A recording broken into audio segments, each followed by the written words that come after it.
Hi friends, welcome to Suresh sir classes.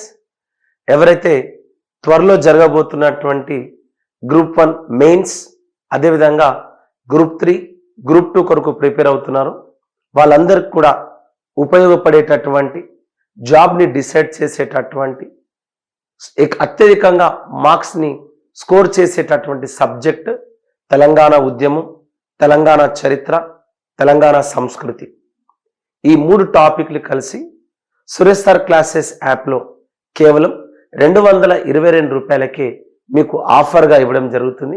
ఎవరైతే competitive ఎగ్జామ్స్కి prepare అవుతున్నారో మీ ఫ్రెండ్స్, మీ రిలేటివ్స్ ఒక్కసారి వాళ్ళకి ఈ విషయాన్ని తెలియచేయండి. తెలంగాణ ఉద్యమం, తెలంగాణ చరిత్ర, తెలంగాణ సంస్కృతి, 33 జిల్లాల సమాచారం, గత పోటీ పరీక్షలు వచ్చినటువంటి ప్రీవియస్ క్వశ్చన్స్, దాదాపు 800 వీడియోస్ కేవలం మన యాప్లోనే అవైలబుల్గా ఉన్నాయి. ఎవరైతే group 1, 2, 3, SI, constable, JL, DL, గురుకుల ఎగ్జామ్స్కి ప్రిపేర్ అవుతున్నారో వాళ్ళకి ఈ విషయాన్ని తెలియచేయండి. ఒక్కసారి ప్లే స్టోర్కి వెళ్ళండి, సురేష్ సార్ క్లాసెస్ అనే యాప్ని డౌన్లోడ్ చేసుకోండి, మీ ఉద్యోగాన్ని పొందండి. I wish all the best. Hi friends, welcome to Suresh sir classes.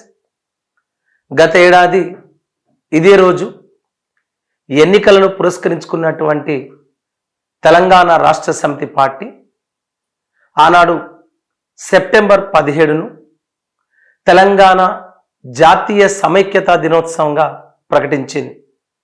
అధికారంలో 10 సంవత్సరాలు ఉన్నటువంటి టిఆర్ఎస్ పార్టీ ఎన్నికలను దృష్టిలో పెట్టుకొని ఆనాడు అధికారికంగా ఏమని ప్రకటించింది అంటే తెలంగాణ జాతీయ సమైక్యతా దినం అన్నది. తెలంగాణ జాతీయ సమైక్యతా దినం అని దేన్ని ప్రకటించింది? సెప్టెంబర్ 17ను ప్రకటించింది. అసలు ఏంది సెప్టెంబర్ 17 పంచాయతీ? ఈ సెప్టెంబర్ 17 నాడే హైదరాబాద్ సంస్థానం భారత్లో విలీనమైంది. ఇది వాస్తవం. ఆనాడు సాయుధ పోరాటం చేస్తున్నటువంటి కమ్యూనిస్టు పార్టీ ఏమని పేర్కొందంటే ఇది విలీన దినం అన్నది. అంటే టిఆర్ఎస్ పార్టీ అధికారంలో ఉన్నప్పుడేమో అవునా తెలంగాణ జాతీయ సమైక్యతా దినం అన్నది ఈ సెప్టెంబర్ 17. ఆనాడు సాయుధ పోరాటం చేసి 4500 మంది రైతులు భూమి కోసం, భుక్తి కోసం, మాతృదేశ విముక్తి కోసం ప్రాణాలర్పించి ఎర్ర జెండా పట్టుకొని ఆనాడున్నటువంటి నిజాం, రజాకారుల, దొరల, గడీల అరాచకాలను ఎదిరించినటువంటి party CPI party, communist party. ఈ సిపిఐ పార్టీ ఏమని ప్రకటించింది అంటే ఈ సిపిఐ పార్టీ ఇది విలీన దినం అని ప్రకటించింది. ఏ దినం? విలీన దినం అని ప్రకటించింది. ఇదే సెప్టెంబర్ 17 సిపిఐ పార్టీ విలీన దినం అన్నది. కానీ అసలు సాయుధ పోరాటం జరిగినప్పుడు సంబంధం లేనటువంటి పార్టీ. కానీ ఇప్పుడు దేశంలో అధికారంలో ఉన్నటువంటి Bharatiya Janata party, BJP party Telangana విమోచన దినం అని చెప్పేసి ఈ సెప్టెంబర్ 17ను ప్రకటించింది. ఇదే రోజు ప్రస్తుతం కేంద్ర హోంమంత్రిగా ఉన్నటువంటి అమిత్ షా కూడా తెలంగాణకు రాబోతున్నాడు. అతను జాతీయ జెండా ఎగరవేయబోతున్నాడు. ఇప్పుడు అధికారంలో కేంద్రంలో ఉన్నటువంటి భారతీయ జనతా పార్టీ తెలంగాణ విమోచన దినం అన్నది. తెలంగాణ రాష్ట్రం ఏర్పడ్డ తర్వాత కొత్తగా అధికారంలోకి వచ్చినటువంటి పార్టీ కాంగ్రెస్ పార్టీ. ఈరోజు పత్రికల్లో మనం చూసినాం, కాంగ్రెస్ పార్టీ కొత్తగా పేరు తీసుకొచ్చింది. ఏమని? ప్రజాపాలన దినోత్సవం అని పేరు పెట్టింది. అంటే వీళ్ళ అధికారంలోకి రాగానే మళ్ళీ జాతీయ సమైక్యతా దినాన్ని తీసేసి చూడండి, సెప్టెంబర్ 17న తెలంగాణ ప్రజాపాలన దినోత్సవం కొత్తగా నామకరణం చేసిన రేవంత్ సర్కార్ బీఆర్ఎస్ హయాంలో జాతీయ సమైక్యతా దినం. ఇప్పుడు కాంగ్రెస్ పార్టీ తెలంగాణ ప్రజా పాలన దినం అంటుంది. తెలంగాణ ప్రజా పాలన దినం అంటుంది. ఆనాడు ఏడవ నిజాం కాలంలో ఈ హైదరాబాద్ రాష్ట్రంలో 3 ప్రాంతాలు ఉన్నాయి. 1 తెలంగాణ, 2 మరాఠా, 3 కన్నడ. ఈ తెలంగాణలోని 8 జిల్లాలు ఈ పేర్లతో పిలుచుకుంటున్నాయి. ఇప్పుడు 33 జిల్లాలైనవి. ఆ 33 జిల్లాలు ఒకరేమో తెలంగాణ జాతీయ సమైక్యత దినమని, ఒకరేమో తెలంగాణ విమోచన దినమని, ఒకరేమో తెలంగాణ విలీన దినమని, ఇంకొకరేమో తెలంగాణ ప్రజాపాలన దినం అంటున్నారు. కానీ ఇదే సెప్టెంబర్ 17ను మహారాష్ట్రలోని 5 జిల్లాల్లో, ఇప్పుడున్నటువంటి మహారాష్ట్రలోని 5 జిల్లాల్లో ఏ పేరుతో జరుపుతున్నాను? మరాఠా ప్రాంతంలోని మహారాష్ట్రలోని 5 జిల్లాల్లో మరాఠవాడ సంగ్రామ్ ముక్తి దివస్, మరాఠవాడ సంగ్రామ్ ముక్తి దివస్ అనే పేరుతో నిర్వహిస్తున్నారు. ఏ పేరుతో నిర్వహిస్తున్నారు? మరాఠవాడ సంగ్రామ్ ముక్తి దివస్ అని మహారాష్ట్రలో నిర్వహిస్తున్నారు. అదేవిధంగా ఆనాడు కడలో ఉన్నటువంటి, ఆనాడు హైదరాబాద్లో 16 జిల్లాలుంటే 8 తెలంగాణల్ని, మరాఠాలో 5 జిల్లాలని, ఈ 5 జిల్లాలో మరాఠవాడ సంగ్రామ్ ముక్తి దివస్ పేరుతో నిర్వహిస్తున్నాడు. అదేవిధంగా కన్నడలో ఉన్నటువంటి 3 జిల్లాల్లో, కన్నడ ప్రాంతంలో కర్ణాటక, ఇప్పుడు కర్ణాటకలోని 3 జిల్లాల్లో ఏమని పిలుస్తున్నారు? హైదరాబాద్ కన్నడ విభజన దినం అనే పేరుతో అధికారికంగా నిర్వహిస్తున్నారు. హైదరాబాద్ కన్నడ విభజన దినం అంటే ప్రస్తుతం ఈ 3 పేర్లు మనకు తెలవాలి. కర్ణాటక ప్రభుత్వం హైదరాబాద్ కన్నడ విభజన దినంగా, మహారాష్ట్ర ప్రభుత్వం మరాఠవాడ సంగ్రామ్ ముక్తి దివస్గా, ఈరోజు తెలంగాణలో అధికారంలో కాంగ్రెస్ పార్టీ తెలంగాణ ప్రజాపాలన దినోత్సవంగా జరుపుతుంది. అప్పుడు అధికారంలో ఉన్న టీఆర్ఎస్ పార్టీ తెలంగాణ జాతీయ సమైక్యతా దినం అన్నది, కమ్యూనిస్టు పార్టీ సాయుధ పోరాటం చేసిన పార్టీ తెలంగాణ విలీన దినం అన్నది, భారతీయ జనతా పార్టీ తెలంగాణ విమోచన దినం అన్నది. త్వరలో సెప్టెంబర్ 17 రాబోతుంది. ఈరోజు సెప్టెంబర్ 13. ఈరోజు మనందరికీ తెలుసు సెప్టెంబర్ 13వ తారీఖు. ఈ సెప్టెంబర్ 13వ తారీఖు నాడు పంచాయతీ ఎందుకు చూద్దాం. ఈ సెప్టెంబర్ 13వ తారీఖు నాడే ఆపరేషన్ పోలో అనేది ప్రారంభమైంది. ఏం ప్రారంభమైంది? ఆపరేషన్ పోలో అనేది ప్రారంభమైంది. ఎందుకు పోలో అనే పేరు పెట్టినాను? ఆనాడు దేశంలో అత్యధికంగా 17 పోలో గ్రౌండ్స్ హైదరాబాద్లో ఉన్నాయి. ఆ పోలో గ్రౌండ్స్లో మనం ఆధిపత్యాన్ని తీసుకురావాలి అని భారత ప్రభుత్వం పెట్టినటువంటి ఆపరేషన్ పేరే ఆపరేషన్ పోలో. Operation polo. ఈ ఆపరేషన్ పోలో గల మరొక పేరు పోలీస్ యాక్షన్. దీనికి మరొక పేరే పోలీస్ యాక్షన్. దీనికి మరొక పేరే గోడార్డ్ ప్లాన్. ఎందుకు గోడార్డ్ ప్లాన్ అన్నాం? ఆనాడు గోడార్డ్ అనే మిలిటరీ అధికారి ఈ హైదరాబాద్ అనే సంస్థానాన్ని భారత్లో విలీనం చేసుకోవడానికి ఒక ప్లాన్ వేయడం జరిగింది. ఇగో ఆ ప్లాన్ని మనం ఏమన్నాం? గోడార్డ్ ప్లాన్ అన్నాం. ఎప్పుడు స్టార్ట్ అయింది? సెప్టెంబర్ 13వ తారీఖు నాడు ఆపరేషన్ పోలో ప్రారంభమైంది. ఈ ఆపరేషన్ పోలో గల మరొక పేరే operation caterpillar. Operation caterpillar. Operation caterpillar అన్నా, గోడార్డ్ ప్లాన్ అన్నా, పోలీస్ యాక్షన్ అన్నా, ఆపరేషన్ పోలో అన్నా, పోలీసు చర్య అన్నా ఒక్కటే. ఏ రోజు స్టార్ట్ అయింది? సెప్టెంబర్ 13 నాడు స్టార్ట్ అయ్యి 5 రోజుల మహాసంగ్రామం జరిగింది. ఎన్ని రోజుల మహాసంగ్రామం? 5 రోజుల మహాసంగ్రామం జరిగి ఏ రోజు నిజాం లొంగిపోయాడు? సెప్టెంబర్ 17వ తారీఖు నాడు 7వ నిజాం స్వయంగా లొంగిపోవడం జరిగింది.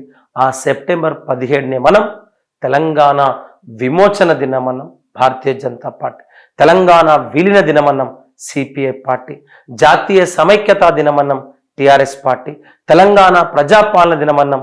ఈరోజు అధికారంలో దినం కాబట్టి అధికారికంగా నిర్వహిస్తున్నటువంటి దినం తెలంగాణ ప్రజాపాలన దినోత్సవం. ఇట్లా ఈ హైదరాబాద్ చుట్టూ అనేక కథలు. ఆనాడు సెప్టెంబర్ 17 హైదరాబాద్ విలీనం అయిపోయింది. ఆ సెప్టెంబర్ 17 పైన అనేక పుస్తకాలు వచ్చినాయి. ది ఎండ్ ఆఫ్ ఎరా హైదరాబాద్ అనే పుస్తకాన్ని రాసింది కేఎం మున్షి. భారత్ నుండి వచ్చి హైదరాబాద్లో ఉన్నటువంటి అంబాసిడర్ కేఎం మున్షి రాసినటువంటి పుస్తకం ది ఎండ్ ఆఫ్ ఎన్ ఎరా హైదరాబాద్ అనే పుస్తకాన్ని రాసింది. ఇదే ఆపరేషన్ పోలో పైన ట్రాజెడీ ఆఫ్ హైదరాబాద్ అనే పుస్తకాన్ని రాసింది మీర్ లాయక్ అలీ. దీనిపైన వచ్చినటువంటి పుస్తకం destruction of Hyderabad A G Noorani పుస్తకం రాయడం జరిగింది. ఇట్లా ఈ హైదరాబాద్ చుట్టూ అనేక కథలు జరిగింది. దీన్నే మనం ఆపరేషన్ పోలో అంటున్నాం. అంటే ఇప్పుడు ఈ సెప్టెంబర్ 17 పంచాయతీ ఎన్ని రోజులు అవుతుంది అంటే తెలియదు. ఇలా కాంగ్రెస్ పార్టీ అధికారంలో ఉంది, తెలంగాణ ప్రజాపాలన దినోత్సవం అనేది. రేపు భారతీయ జనతా పార్టీ అధికారంలోకి వస్తే మరొక అధికారికంగా పేరు పెడుతుంది. ఎన్ని రోజులు ఇలా అంటే దీనికి కారణం మనకు జరిగినటువంటి చరిత్ర మనకు తెలియట్లేదు. ఈ మధ్య కాలంలో రజాకార్ అనే సినిమా వచ్చింది, అంతకుముందు ఇదే వీర తెలంగాణ సినిమా వచ్చింది, సాయుధ పోరాటం పైన మన వీర తెలంగాణ సినిమా వచ్చింది, రాజన్న సినిమా వచ్చింది, అనేక సినిమాలు వస్తుంది. ప్రభుత్వాలు కూడా దానికి అనుగుణంగా ఏదో ఒక పేరు పెట్టి ఆ విధంగా నిర్ణయాలు తీసుకుంటే బాగుంటుంది. కానీ ఈరోజు ఉన్నటువంటి కాంగ్రెస్ పార్టీ రేవంత్ రెడ్డి ప్రభుత్వం ఒక రాజధానికే కాకుండా తెలంగాణలోని ప్రతి జిల్లాలో కూడా అధికారికంగా జాతీయ పతాకాలు ఎగురవేయాలి అని చెప్పేసి ఆదేశించడం జరిగింది. అట్లా తెలంగాణలో త్వరలో జరగబోతున్నటువంటి సంబరాలు, అధికారికంగా జరగబోతున్నటువంటి సంబరాలు సెప్టెంబర్ 17 తెలంగాణ ప్రజాపాలన దినోత్సవం. సో దీనిపైన అనేక పుస్తకాలు వచ్చినాయి, దీనిపైన అనేక సినిమాలు వచ్చినాయి. వాటన్నిటిపైన కూడా మనకి ఉండాలి, అవగాహన ఉండాల్సినటువంటి అవసరం ఉంది. ఎందుకంటే ఈరోజు కాంపిటేటివ్ ఎగ్జామ్లో మీ అందరికీ తెలుసు, ఈ ఒక్క టాపిక్ పైనే ప్రభుత్వం పెద్ద ఎత్తున పుస్తకాలు విడుదల చేసింది. ఇలా లక్షల్లో ఈ పుస్తకాలు అమ్ముడు పోతున్నాయి. మనందరూ తెలుసు, ఒక సాయుధ పోరాటం పైనే చూడండి, మీరు చూడొచ్చు, మీరు తెలంగాణ రైతాంగ సాయుధ పోరాటం పైనే పుస్తకం రావడం జరిగింది. ఈ తెలంగాణ రైతాంగ సాయుధ పోరాటం పైన వచ్చిన పుస్తకాన్ని రాసిన వ్యక్తి ఎవరంటారు? అతను రీసెంట్గా వరంగల్ జిల్లాకు చెందినటువంటి వ్యక్తి, రీసెంట్గా మరణించడం జరిగింది. వేలపాటి రామారెడ్డి రాసినటువంటి పుస్తకం తెలంగాణ సాయుధ పోరాటం అనే పుస్తకం రాసిండు. తెలంగాణ సాయుధ పోరాటం అనే పుస్తకాన్ని రాసింది వేలపాటి రామారెడ్డి. ఇటీవల ఇతను మరణించడం జరిగింది. సో ఎవరైతే కాంపిటేటివ్ ఎగ్జామ్స్కి ప్రిపేర్ అవుతున్నారో వాళ్ళకి ఖచ్చితంగా ఈ విషయం పైన అవగాహన ఉండాలి. సో వేలపాటి రామారెడ్డి గారు రాసినటువంటి పుస్తకం తెలంగాణ సాయుధ పోరాటం అనే పుస్తకాన్ని రాయడం జరిగింది. సో దీనికి ఆధారంగా అనేక పుస్తకాలు తీసుకున్నారు. గౌరవనీయులు పెద్దలు పుచ్చలపల్లి సుందరయ్య రాస్తున్నటువంటి పుస్తకం ఏదైనా వీర తెలంగాణ నా అనుభవాలు జ్ఞాపకాలనే పుస్తకాన్ని రాసింది రావి నారాయణ రెడ్డి. అదేవిధంగా పుచ్చలపల్లి సుందరయ్య రాస్తున్నటువంటి పుస్తకం వీర తెలంగాణ విప్లవ పోరాటం గుణపాఠాలు.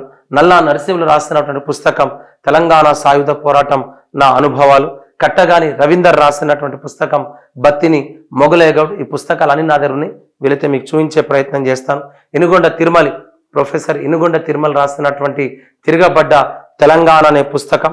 అదేవిధంగా కర్ర ఎల్లారెడ్డి రాసినటువంటి మన తెలంగాణ నల్గొండ జిల్లా ప్రత్యేక సంచిక. మీరు చూస్తా అంటే ఒకసారి మీకు ఆ బుక్స్ కూడా చూపిస్తాను, అవైలబుల్ ఉన్నాయి. ఆ బుక్స్ తీసుకోండి, ఆ పుస్తకాలు కూడా మీకు చూపించే ప్రయత్నం చేస్తాను. ఇవన్నీ కూడా రావి నారాయణ రెడ్డి వీర తెలంగాణ నా అనుభవాలు జ్ఞాపకాలు. ఎస్వి సత్యనారాయణ రాసినటువంటి తెలంగాణ విమోచనోద్యమం సాహిత్యం. కాళోజీ నారాయణరావు రాసినటువంటి ఇది నా గొడవ అనే పుస్తకం. ఇవన్నీ పుస్తకాలు మనకు అవైలబుల్గా ఉన్నాయి. సో ఇవన్నీ నేను కొనుమని నేను చెప్పట్లేదు, కంటే విషయం పైన మీ అందరికీ ఏముండాలి, అవగాహన ఉండాలి అని చెప్పేసి ఉద్దేశం. చూడండి, నల్గొండ వీరుడ తెలంగాణ సాయుధ పోరాట యోధులు, అవునా, నవ తెలంగాణ వారు ముద్రించినటువంటి పుస్తకం. యోధుల యాది భూపతి వెంకటేశ్వర్లు రాసినటువంటి పుస్తకం. ఇవన్నీ కూడా తెలంగాణ ఉద్యమ నేపథ్యంలో అనేక పుస్తకాలు రావడం జరిగింది. అవన్నీ మార్కెట్లో అవైలబుల్గా ఉన్నాయి. ఓకేనా అండి? సో ఇవన్నీ ఆధారంగా రాస్తున్నటువంటి పుస్తకం, కాంపిటేటివ్ ఎగ్జామ్లో ఉపయోగపడే పుస్తకం తెలంగాణ రైతాంగ సాయుధ పోరాటం పైన వచ్చిన పుస్తకం తెలంగాణ సాయుధ పోరాటం. వేలపాటి రామారెడ్డి రాసినటువంటి పుస్తకం. ఆ తర్వాత అనేక పరిణామ క్రమాలు జరిగినాయి, అనేక పుస్తకాలు వచ్చినాయి. ఆ పుస్తకాలన్నిటి పైన మనకు అవగాహన ఉండాలి. ఎందుకంటే కాంపిటేటివ్ ఎగ్జామ్లో ఖచ్చితంగా ఒక బుక్ పైన క్వశ్చన్ రాబోతుంది. సో ఈ సెప్టెంబర్ 17 పంచాయతీ ఇప్పుడైనా దిగాలి. అధికారికంగా ప్రభుత్వం ప్రకటించింది, చాలా సంతోషం. మనం అందరం కూడా జాతీయ జెండాలు ఎగరేద్దాం. ఈ జాతీయ జెండా కోసం ఆనాడు అనేక మంది వారి ప్రాణాలను అర్పించడం జరిగింది. సో ఈ సెప్టెంబర్ 17 ప్రతి ఒక్కరికి తెలవాలి. ఈ గడ్డ పైన రక్తం ఏరులై పారింది. ఎంత సాహసమైనది తెలంగాణ, ఎర్ర జెండా ఎరుపు ఈ నేల పైన, ఎవరి రక్తం విచట ఏరులై పారెను, ఎవరి త్యాగం పోరు నారులై మొలిసెను. 4500 మంది రైతులు భూమి కోసం, భుక్తి కోసం, మాతృదేశ విముక్తి కోసం చేస్తున్నటువంటి పోరాటం తెలంగాణ రైతాంగ సాయుధ పోరాటం. ఆనాడు ఉన్నటువంటి భూస్వాములకు వ్యతిరేకంగా, రజాకారులకు, నిజాంకు వ్యతిరేకంగా, దొరలకు వ్యతిరేకంగా జరిగినటువంటి పోరాటం తెలంగాణ రైతాంగ సాయుధ పోరాటం. ఈ సాయుధ పోరాటానికి నేతృత్వం వహించిన పార్టీ సిపిఐ పార్టీ. ఈ సాయుధ పోరాటానికి నేతృత్వం వహించిన నాయకుడు రావి నారాయణ రెడ్డి. గెరిల్లా పోరాటానికి పిలుపునిచ్చినటువంటి నాయకుడు రావి నారాయణ రెడ్డి. ఈ సాయుధ పోరాట నినాదమే దున్నే వానిదే భూమి అనే నినాదంతో కమ్యూనిస్టు పార్టీ ఆనాడు 10 లక్షల ఎకరాల భూమిని 10 లక్షల ఎకరాల భూమిని పేదలకు పంచింది. 10 సంవత్సరాల అధికారంలో ఉన్నటువంటి టిఆర్ఎస్ పార్టీ దళితులందరికీ 3 ఎకరాలు ఇస్తామని చెప్పి 5000 ఎకరాలు పంచితే ఆనాడు దున్నే వానిదే భూమి అనే నినాదంతో వచ్చినటువంటి సిపిఐ పార్టీ నల్గొండ, వరంగల్, కరీంనగర్ లాంటి ప్రాంతాల్లో ఎక్కడెక్కడ సాయుధ పోరాటం జరిగిందో అక్కడక్కడ పేదలకు 10 లక్షల ఎకరాలు భూమిని పంచి చరిత్ర పుటల్లోకి నిలిచినటువంటి ఉద్యమం పార్టీ కమ్యూనిస్ట్ పార్టీ. ఈ సాయుధ పోరాటం రావడానికి ప్రధానమైనటువంటి కారణాలు ఆనాడు ఉన్నటువంటి భూస్వామ్య వ్యవస్థ, ఆనాడున్నటువంటి రజాకారుల అరాచకాలు, ఆనాడున్నటువంటి మూడంచెల వ్యవస్థ, ఆనాడున్నటువంటి సామాజిక వ్యవస్థ, ఆనాడున్నటువంటి నిజాం హిందూ వ్యతిరేక విధానాలు, గస్తీ నిషాని తిరుపన్ అనే ఫర్మానా, బలవంతపు లేవీ విధానం, ఇవన్నీ భరించలేక పెద్ద ఎత్తున తెలంగాణ రైతాంగ సాయుధ పోరాటం అనేది జరిగింది. ఈ రైతాంగ సాయుధ పోరాటమే ఈనాడు మనం స్వేచ్ఛ వాయువులు పీల్చుకునేటట్టు చేసింది. ఈ విధంగా ఈ సెప్టెంబర్ 17 నాడు అందరికీ తెలియజేద్దాం, అందరి జాతీయ జెండాలు ఎగరబెడదాం. అంతేకాకుండా మన స్టేటస్ పెట్టుకుందాం. సెప్టెంబర్ 17 తెలంగాణ ప్రజాపాలన దినం. ఆనాడు నిజాం నిరంకుశత్వం అంతమొందిన రోజు, ఖాసిం రజ్వీ రజాకాలు లొంగిపోయినటువంటి రోజు, తెలంగాణ స్వేచ్ఛా వాయువులు పీల్చుకున్నటువంటి రోజు. కాబట్టి ఆ రోజును మనందరం తెలుసుకోవాలి, మన భవిష్యత్తు తరాలకు తెలిసేటట్టు చేయాలి. I wish all the best, wish all success. Thank you. Hi friends, welcome to Suresh sir classes. మన యాప్లో గ్రూప్ 1, గ్రూప్ 2, గ్రూప్ 3కి సంబంధించి మీ జాబ్ను డిసైడ్ చేసేటటువంటి సబ్జెక్ట్ తెలంగాణ ఉద్యమం, తెలంగాణ చరిత్ర, తెలంగాణ సంస్కృతి, 33 జిల్లాల సమాచారం, గత పోటీ పరీక్షల్లో వచ్చినటువంటి ప్రీవియస్ క్వశ్చన్ పేపర్స్ ఎక్స్ప్లెనేషన్, దాదాపు 800 వీడియోలు కేవలం రాష్ట్రంలో మన యాప్లోనే అవైలబుల్గా ఉన్నాయి. మీకు కేవలం 222 రూపాయలకే 222కి మాత్రమే మన యాప్లో ఇవ్వడం జరిగింది. మీ ఫ్రెండ్స్, మీ రిలేటివ్స్ ఎవరైతే కాంపిటేటివ్ ఎగ్జామ్స్కి ప్రిపేర్ అవుతున్నారో ఈ అవకాశాన్ని ఉపయోగించుకోండి. దాదాపు 220 మార్క్స్ని కవర్ చేసేటటువంటి సబ్జెక్ట్ కాబట్టి don't miss this opportunity. I wish all the best, wish all success. Thank you.